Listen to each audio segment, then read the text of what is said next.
Bienvenue dans Puck and Goal, les highlights. Il y avait 6 matchs au programme ce soir et il y a eu pas mal de buts. On va vous résumer tout ça, vous donner un petit peu les tendances et comment on a ressenti cette soirée avec Freddy Bobillier, avec Laurent Meunier et avec Stéphane Rochette qui sont toujours en plateau avec moi. Messieurs, si vous voulez bien, on va commencer par ce qui nous a occupé ce soir en premier, c'est-à-dire le derby des Zähringen entre Berne et Fribourg-Gotteron. À Berne, diminué, 9 absents majeurs, des juniors qui ont joué leur premier match ce soir, les gardiens, bien sûr, qui seront aussi mis en avant parce qu'ils peuvent avoir un rôle dans ce genre de rencontre. Berne qui restait sur 6 défaites, Fribourg sur 2 défaites en 3 matchs. Il fallait aussi réagir pour Fribourg-Gotteron qui a perdu mercredi à Genève. Et les Fribourgeois, dans ce genre de match contre une équipe un peu amoindrie, vont faire juste Freddy Bobillier parce qu'ils vont tirer et surtout marquer en premier. Oui, tout à fait. Avec beaucoup de passivité de la part des Bernois qui ont laissé beaucoup de place à Desharnais pour rentrer en zone offensive. Desharnais, dès qu'il a un peu d'espace, il sait très bien faire profiter ses coéquipiers. Bon tir de la ligne bleue, déviation de Marchand et une équipe en confiance qui tire au but, ça rentre et c'est la preuve ce soir encore une fois par Gotteron. 14 buts Marchand cette année, messieurs. 14 buts. Dans les meilleurs marqueurs suisses. Buteurs. 14 pour l'instant. Pour l'instant. Ouais, Rien qu'avec 14 buts, il égale sa meilleure saison qui était de 14 points jusque-là, Stéphane. Ouais, 14 ou 15 points, quelque chose comme ça. Oui, effectivement, 14. Ouais, c'est juste. Donc, voilà. Berne ne va pas tout faire faux dans cette rencontre. Ils vont notamment user le poteau de Reto Berra dans cette rencontre. Laurent Meunier, c'est en début de deuxième période. Il y a matière à espérer quelque chose là sur ce tir. Oui, c'est vrai que c'est leur meilleur moment du match, les 15 premières minutes, je dirais, de la deuxième période où ils ont quand même dominé, mais ils n'ont pas réussi à concrétiser. Et, ils ont été très proches, donc Fribourg a attendu le bon moment pour profiter, on va le voir, d'une erreur de Berne pour marquer le deuxième but. Finalement, maintenant que le match est terminé, Stéphane, on peut le dire, c'est ce but-là qui fait mal, qui permet à Fribourg d'avoir le confort nécessaire pour voir venir. Parce que Fribourg a fait juste ce qu'il fallait, une équipe plus talentueuse sur la glace, les Bernois valeureux, et puis là, c'est une erreur de jeunesse, c'est Mika Einauer, on sait que c'est un défenseur offensif. Les jeunes, on lui fait confiance, à 21-22 ans, on lui donne de la glace, mais on vit avec ses erreurs. Du côté de Berne, on veut construire pour l'avenir, et puis c'était Einauer et Ferny là, qui sont un peu emmêlés les pinceaux, et puis ça a donné un but. Avec ces 4 matchs en 5 jours, Fribourg n'a pas à forcer ce soir. Freddy Bobillier, un but par tir suffit. Tir de Diaz, dévié par Brodin, 3-0. De nouveau un tir qui vient de loin, tir précis. Toujours des tirs qui sont assez bas pour permettre aux attaquants de dévier ses lancers. On voit Brodin qui arrive à se défaire de son défenseur. Gotteron qui dans l'ensemble a été dans la gestion de ce match. On sait effectivement ils ont encore un 4e match en 5 jours demain. Donc ils ont minimisé les efforts ce soir, mais avec un succès au bout quand même. Bon, c'était attendu, Laurent Meunier, de battre un CP Berne déjà pas en grande confiance en ce moment et avec pas mal de juniors dans les rangs ce soir. Oui, on s'attendait à une victoire de Fribourg ce soir et Fribourg a vraiment à gérer ce match. Ils ont marqué tôt, ils ont eu un Reto qui a fait les arrêts, ils ont eu un petit peu de réussite au bon moment et Berne était... Stéphane en a parlé avant, il est assez inoffensif. Valeureux, volontaire. Ouais, c'est ça, mais inoffensif pour pouvoir marquer. Et ce geste décisif, il manquait de talent offensivement pour vraiment concrétiser les quelques temps forts qu'ils ont eu dans ce match. Juste nommer les absents. Chervet était absent, on le sait, pour 2 mois. Jeffrey, de nouveau blessé. Il est revenu un match et blessé. Simon Moser, Cowan, Callie Anderson, Doug Evans, Jérémy Gerbert, Thierry Bader, tous des réguliers, étaient absents ce soir. Il y a des jeunes qui ont joué. Noah Fuss, jeune, du 4e bloc, Noah Fuss, un jeune 2002. Santiago Neff aussi. Ronnie Dallaire, Vincent Reza, tous des jeunes du club qui ont été alignés ce soir. Bravo. Ouais, il faudra peut-être composer avec ça encore, peut-être dans les prochains jours pour le CP Berne. On a une réaction à l'issue de cette rencontre et de l'équipe qui l'a emporté. C'est un joueur qui fonctionne bien ce soir. Il est l'auteur d'un doublé. C'est Nathan Marchand. Nathan Marchand, victoire ici à Berne. Finalement, un but dans chaque tiers aura suffi pour remporter tous les derbys des Zähringen cette saison. Oui, exactement. Mais voilà, ce soir, je ne pense pas que c'était notre meilleur match. C'était un peu bizarre. Ils avaient une équipe diminuée en face. Nous, il fallait qu'on fasse le job, qu'on aille chercher les 3 points. Donc, on a réussi la mission, on va dire. Mais voilà, il va falloir qu'on élève notre niveau de jeu pour la fin du championnat parce que sinon, ça va être compliqué pour nous. Donc voilà, on est content des 3 points, mais on peut faire beaucoup mieux ce soir. Justement, un match comme celui de ce soir dans une semaine aussi chargée, est-ce que finalement ça fait pas du bien? Ouais, peut-être. On a pu un peu tourner les 4 lignes et puis vraiment, on va dire, mettre du temps de jeu dans chaque ligne. Donc ça peut faire du bien. On a encore un match demain à la maison contre Rapperswil pour bien finir cette semaine. Merci beaucoup Nathan. Et on suivra demain, bien évidemment, la performance de Fribourg-Gotteron contre Rapperswil. Davos accueillait un Lausanne Hockey Club qui faisait le long déplacement dans les Grisons avec Sandro Eschliman titulaire dans les buts du côté de Davos, Boltzhauser du côté de Lausanne. Ambul suspendu, on en a parlé dans notre studio d'avant-match. Et bien sûr, des émotions. Regardez, bim, la charge. C'est quand même assez rare que les deux passent par-dessus. C'est un peu l'image forte de cette soirée, belle en émotion du côté du Eisstadion, puisque après 4 minutes de jeu, la rencontre va être lancée sur de bonnes bases. 1-0 avec cette réussite de Sekac. Stéphane, tu entends réclamer. Non, mais c'est un beau Sekac, il va au milieu, on lui donne la glace. Il prend la glace qu'on lui donne. Mais regardez le gars, pourquoi le back-checker, il va pas mettre de la pression sur Sekac? Il doit jouer un 2 contre 1 là-dessus, il s'en va complètement sur le joueur. Sekac, c'est comme s'il était en breakaway. Quelle mauvaise lecture de jeu. Hein, c'est incompréhensible. Il n'a pas du tout lu le jeu. Je sais pas. Il a donné tellement d'espace à Sekac. Ouais. Ça va être un sacré beau passe-passe ce soir entre les deux équipes. Ce lancer de Simic sera touché par Stransky qui n'était pas du tout à son affaire, mais qui va pouvoir marquer son but. Regardez là, il est avec Klauser au contact, ça y touche le patin, ça va au fond. Ça fait un partout, Freddy. Ça compte aussi. Ouais, mais on dit que pour avoir de la réussite, il faut quand même lancer le puck en direction du filet. C'est ce qu'a fait Simic sans se poser trop de questions. Et ça a fonctionné. Ce qui coûte cher, Laurent, à ce moment du match, c'est que Lausanne est bien entré dans la rencontre, mais qu'on cède 2 pénalités coup sur coup. Le but d'avant, le 1 partout à 54 et le 2-1 aussi. Davos en profite pleinement. Exactement, là, ils ont été efficaces et là c'est sur un rebond, il y a de la présence devant le but et ça fait mouche quoi. 2-1 pour Davos, on n'en reste pas là dans ce premier tiers encore puisque une réussite supplémentaire va arriver après ce nouveau ralenti où on voit le contrôle de Prassel pour le pousser au fond. C'est Damien Ria en toute fin de période, Stéphane, qui va marquer, peu chanceusement, mais il en faut aussi, surtout que Damien Ria c'est un homme qui a besoin de confiance en ce moment, c'est un buteur qui n'avait plus marqué depuis un petit moment. Très mauvaise sortie de zone de la part de Davos. Un revirement en zone neutre. Fuchs, tu donnes le puck à Fuchs à la ligne rouge sur un 2 contre 1, c'est sûr qu'il peut te faire mal. Passe levée. La passe de Fuchs est magnifique, bien dosée. Ria, c'est un peu chanceux parce que je pense qu'il a raté un peu son affaire. Il a dévié sur la canne du défenseur. C'est ce qui a déjoué le gardien. Mais ça en prend aussi un petit peu de chance. Et ce soir, on va le voir un petit peu plus tard, ce soir, Lausanne a eu de la réussite. Il faut le dire parce que depuis le début de l'année, on dit qu'ils génèrent beaucoup d'attaques mais n'arrivent pas à mettre au fond. Ce soir, ils ont marqué 4 buts sur leurs 13 premiers tirs. C'est pas mal. Si vous regardez les expected goals à la fin du match, ils sont à 1,5 alors qu'ils en ont marqué 4, alors que d'habitude, c'est toujours l'inverse. Donc, il faut le souligner, là, la réussite pour Lausanne ce soir. La loi de la moyenne. La loi de la moyenne. Bon, il paraît qu'elle n'existe pas, mais ça revient de temps en temps.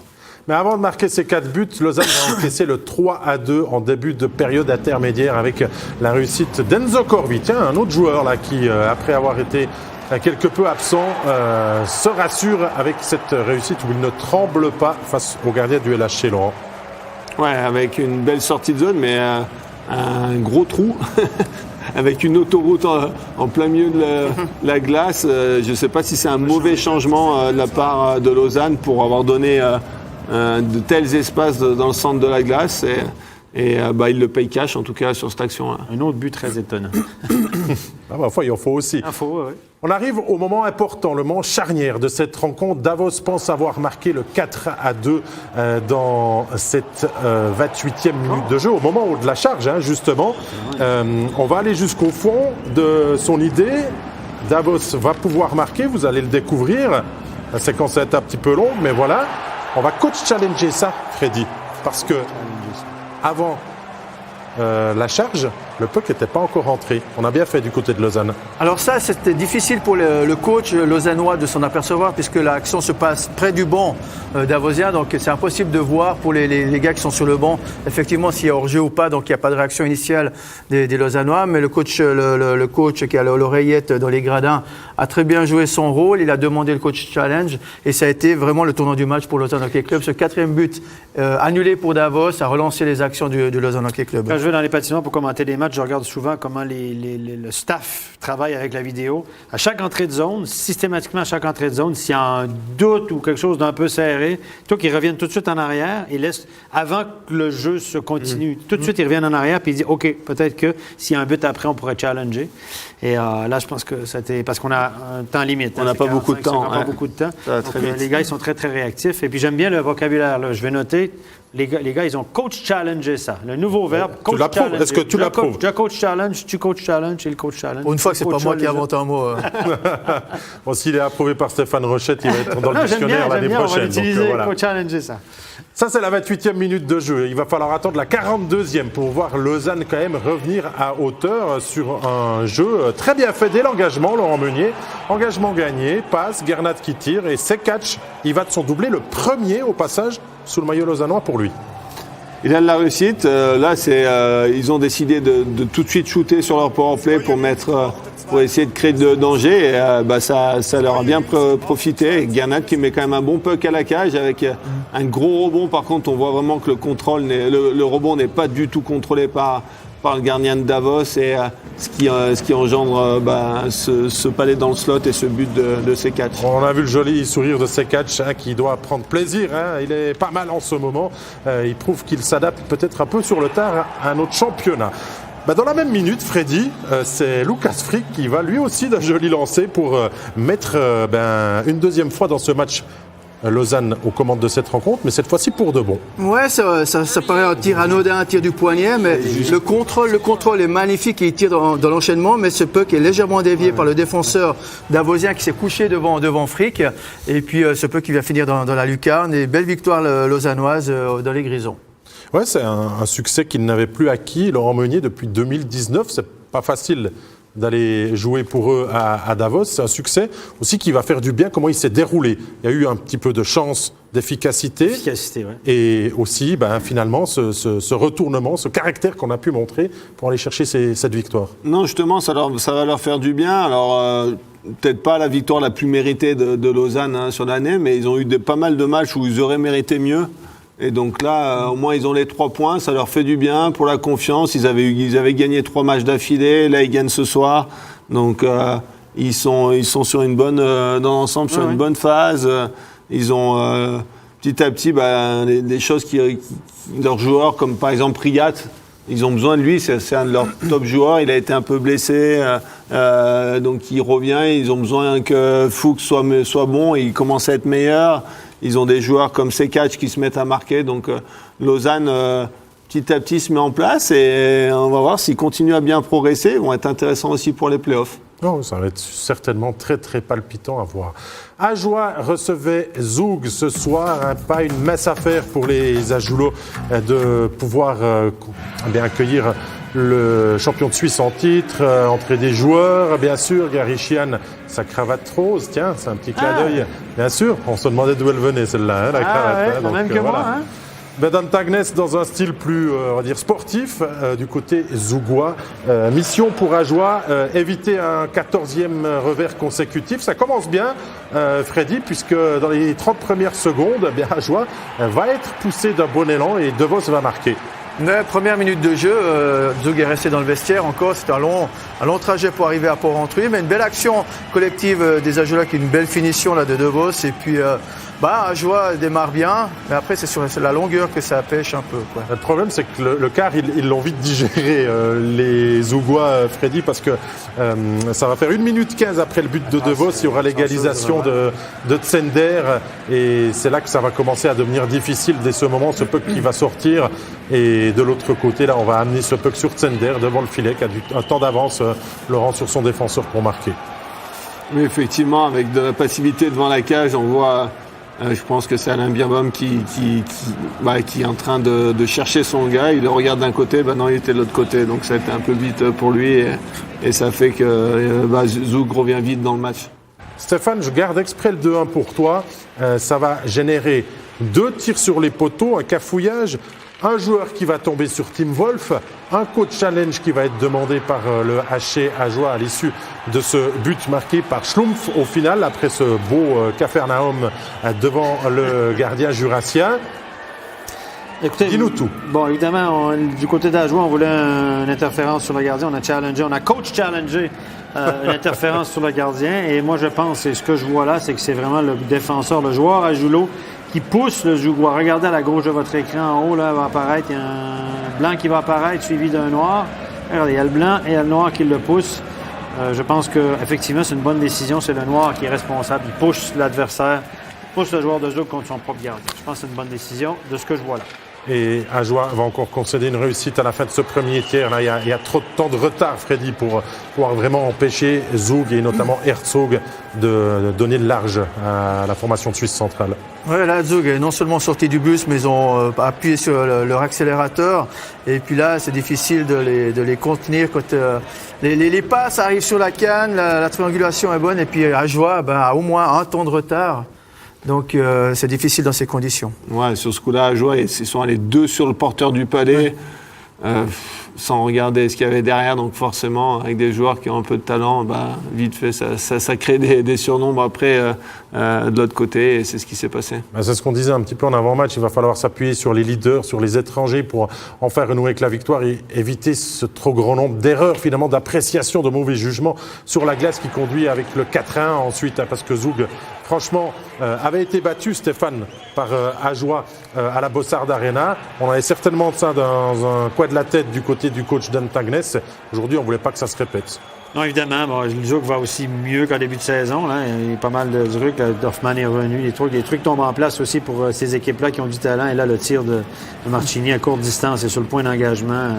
Short side en dessous du gant, demi-frappé. Écoute, si le puck ne frappe pas le gardien, c'est Ken chaque fois. Là. C'est précis à cette distance. La fin de match ne va pas vraiment parler en fonction des ajouts. J'ai pas envie de dire qu'ils pouvaient espérer quelque chose dans ce match, Laurent. C'est pas ce que je dis, mais ils ont tiré 3 fois sur les poteaux. Ils vont encaisser 2 buts en short-ender.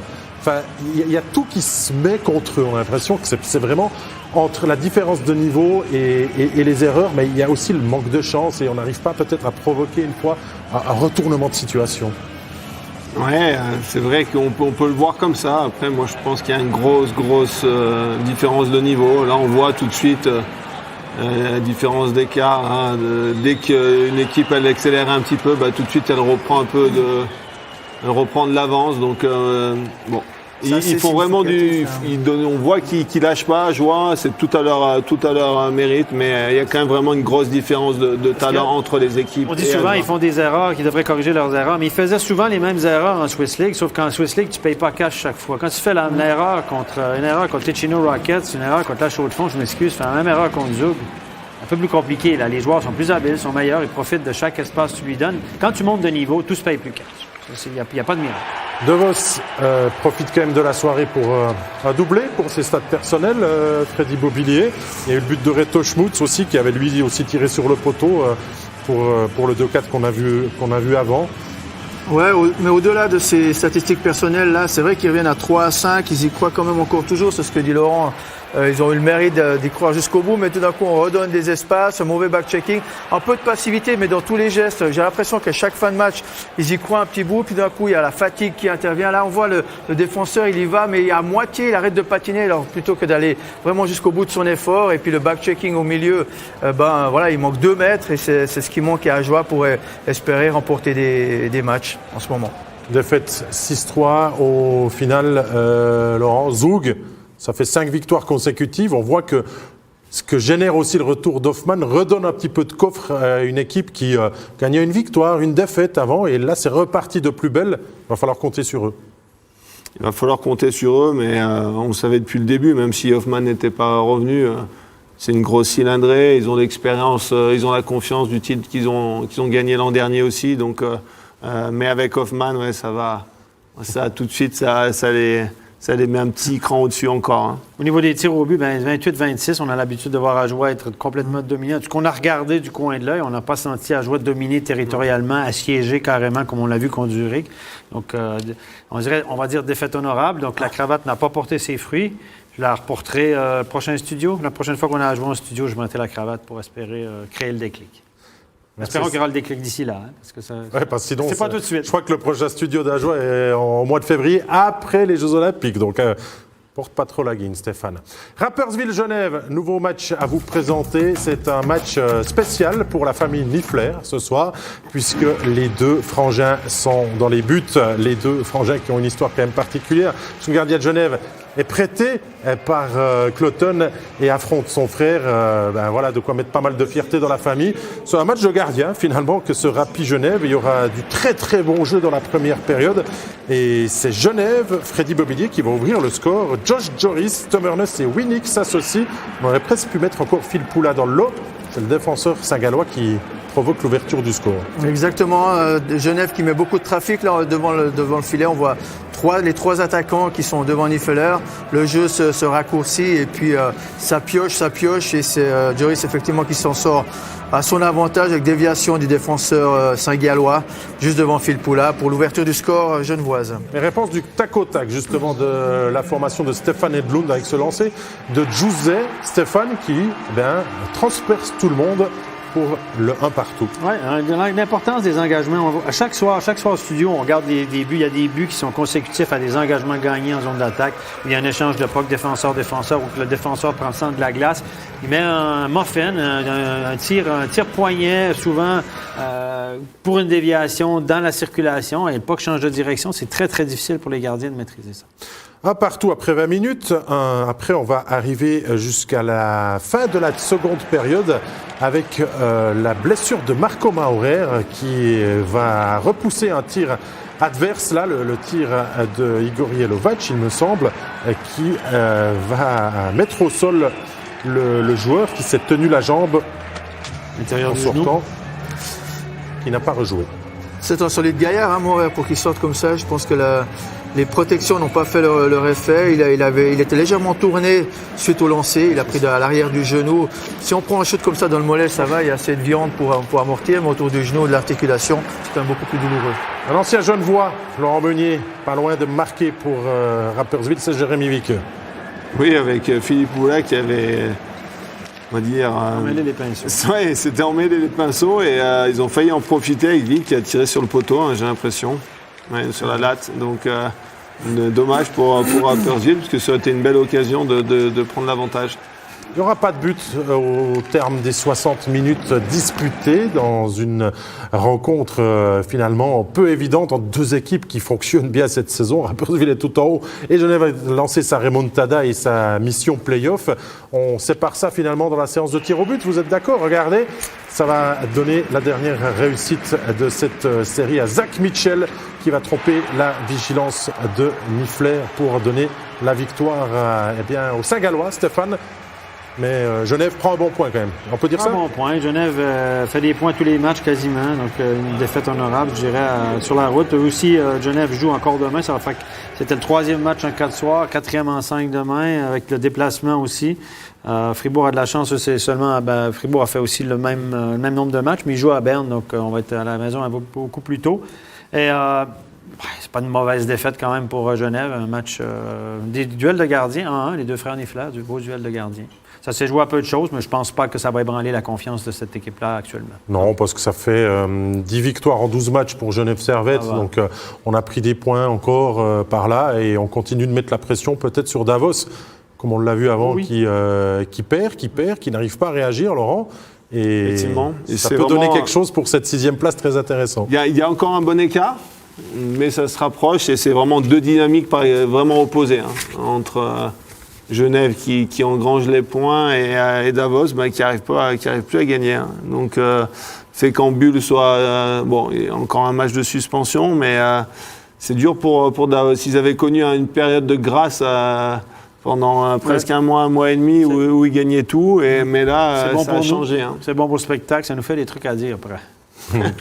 Et pour ça, on est bon. Bien, bon. Ouais, pour en Bien parler. Zurich, messieurs. Nouvelle rencontre. Il en reste 2 encore à voir. Bien Zurich, c'est 2 équipes du haut de classement qui s'affrontent. Bien qui avait perdu son dernier match contre Zug 3-2. Zurich qui, lui, est une autre équipe transformée. 8 victoires lors des 9 derniers matchs avec un Grunborg toujours autant souriant et détendu sur le banc zurichois. Et ce sont pourtant les Biennois Laurent Meunier qui ouvrent le score. Tino Kessler. Je trouve qu'il a fait un super effort. Il a vraiment résisté. Bon, Malguin est un peu léger là, mais après, vraiment, il va à la cage. Il a cette envie d'aller à la cage. Et ça, c'est toujours intéressant plutôt que d'aller se refermer dans le coin ou d'aller derrière le but. Il décide d'y aller. Bon, il avait l'espace, mais il se l'est créé et il fait une belle finition. Donc, un très joli but de sa part. Bon, on va répondre de la même manière du côté zurichois avec une jolie réussite quand on associe Malguin et Andrighetto dans la même phrase. C'est souvent que le spectacle est au rendez-vous. Bonne récupération de Malguin, Stéphane, et Andrighetto qui va jusqu'au bout de son idée pour tromper Van Pottelberg. Bon travail de Malguin là, pour subtiliser le puck, sortir son adversaire du jeu, séparer l'homme du puck, la donner à Andrighetto. C'était limite retenir, je pense, là, il y a le geste de Malguin, mais la finition d'Andrighetto, la patience, il a attendu, a laissé Van Pottelberg se compromettre, puis il y a un petit espace entre les jambes. Ça prend un petit peu de talent pour faire ce genre de jeu. Les 2 équipes se neutralisent, on arrive dans la 3e période et comme souvent, c'est les situations spéciales qui peuvent débloquer la rencontre. Le tir de Maxime Noro, Freddy, n'est plus approuvé.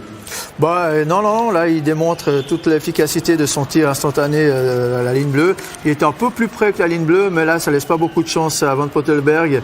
Le défenseur ne gêne pas vraiment et puis là, il a vraiment un bon tir précis de Noro, quoi. On a que des jolis buts finalement dans cette rencontre-là. On s'associe entre les Zurichois Kunsti et Brunner. 2 contre 2, là, le gap est horrible. Il y a un 2 contre 2. Bon, je pense qu'il y a un mauvais changement de Zurich, mais c'est un 2 contre 2, il n'y a pas de surnom. Regardez, les 2 défenseurs sont rendus quasiment au hash-mark à l'intérieur du top des cercles, en bas du top des cercles. Évidemment, les 2 joueurs ils en profitent. À 2 joueurs de talent, là, ils se croisent les 2, les défenseurs figent et puis le tir de Brunner. C'est un bon petit marqueur, ça, Brunner. Là. Il paraît qu'il en a marqué 2-3. Hein. Même en NHL, il en a marqué quelques-uns. Moi, c'est un joueur sous-estimé. On n'en parle pas souvent, ce Brunner-là, mais c'est un joueur... Non, c'est un joueur exceptionnel. Il avait quand même, avant de partir à NHL, il avait mis une saison à plus de 60 points. 69 points. Et il joue à Zug, là, il était incroyable. L'année du lockout, là, je me souviens. Avec, il y avait Zetterberg qui était là. Il était exceptionnel.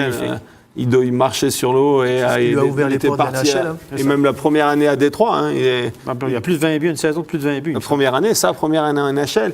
Et après, je ne sais pas trop où ça a déraillé, mais il a le talent, en tout cas, ça c'est sûr. Quand il est en confiance... Et puis il s'amuse à Bienne et finalement, ça lui réussit parce qu'il produit toujours du bon hockey. Ouais, c'est un joueur, il ne produit peut-être pas les mêmes saisons qu'à Zug à l'époque, mais c'est toujours un excellent joueur. Les gens ne se rendent pas compte à quel point c'est dur de marquer des buts dans notre championnat. C'est difficile de performer. Regardez les colonnes des buteurs. Marquer 15 buts dans cette ligue-là, il n'y en a pas beaucoup qui réussissent de façon régulière. Honnêtement, c'est difficile de marquer des buts dans notre ligue. On connaît le dénouement de cette soirée puisque ça s'est joué là aussi dans la séance de tir au but avec John Kenville qui sera le dernier buteur. Gaëtan Haas loupant encore son essai derrière cette réussite qui donne la victoire à Zurich. Ça fait 9 victoires en 10 et ça fait 2 défaites de suite pour Bienne, mais à mon avis rien d'inquiétant pour les Biennois parce que c'est dans un choc au sommet. Les adversaires, des gros adversaires aussi. Hein. Donc, on a joué Zug cette semaine, c'est juste? Oui, Zug Zurich, donc quand même 2 équipes qui, à mon avis, sont les meilleurs du championnat. Les gars, je ne sais pas ce que vous en pensez. Moi, je regarde le line-up de Zug, je regarde le line-up de Zurich.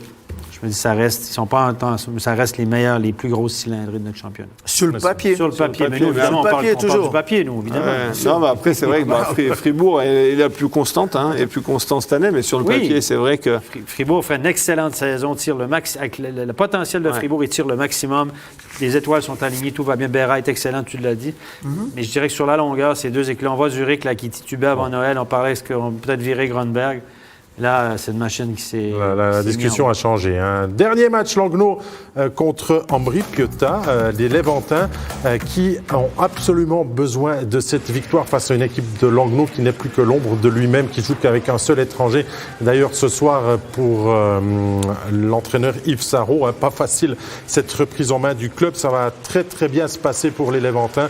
Il y aura Isaac Odotti, Moses et Grassi qui vont marquer le 3-0 jusqu'au 3-0 et Burgler en powerplay va donner un succès important pour Ambri dans la situation de cette lutte pour la 10-11e place, Freddy. Ouais, il colle au basque de Berne qui a perdu ce soir, donc on en parlait en début de soirée. Effectivement, Ambry continue à jouer crânement sa chance, même si c'est parfois difficile. Mais là, c'est d'aller gagner à l'extérieur pour eux, même que c'est à Langnau, c'est toujours une victoire et c'est des points qui sont acquis. Et là, Langnau qui joue avec un seul étranger. Il y en a 3 qui sont blessés, puis on sait que c'est le moteur de cette équipe-là, des étrangers extraordinaires. C'est juste incroyable. Et puis, en défense, il y a Blazer qui est encore suspendu. Il m'entend Anthony Huguenin qui connaît une saison extraordinaire. Zrid n'est pas là non plus. Bon, à la décharge de Yves Sarrault, c'est compliqué. Là, on a une équipe de Swiss League sur la glace, sincèrement. On récapitule les résultats et on va jeter un œil au classement de National League. Le succès 6-3 de Zug à Porrentruy. Fribourg qui blanchit Berra et qui l'emporte 3-0 face à Berne. Il a fallu des tirs au but dans les 2 rencontres que vous voyez au milieu entre Bienne-Zurich et Rapperswil et Genève. Ambry, vous venez de le découvrir, 4-0 qui s'est imposé. Et beau succès de Lausanne dans les terres grisonnes, 4-3 au classement. Eh bien, finalement, on a les équipes de tête qui ont fait des points. Il y a Genève qui engrange un point de plus par rapport aussi à Davos. Et Lausanne qui est devant. Ça se joue à pas grand-chose, vous voyez. C'est 0-16, 0-17 entre Davos et Lausanne. Ça représente la bagatelle de 7 points finalement d'écart entre les 2 équipes. Et en bas, eh bien, Ambry qui est revenu à hauteur de Berne avec un match de plus. Voilà, on a tout dit des résumés et des classements de cette soirée de National League. On a encore envie de poursuivre la soirée. Il y a Backcheck avec un thème sur le HCA juin du retour d'un directeur sportif qui a été nommé cette semaine, un certain Julien Vauclair. On va discuter de tout ça. À tout de suite.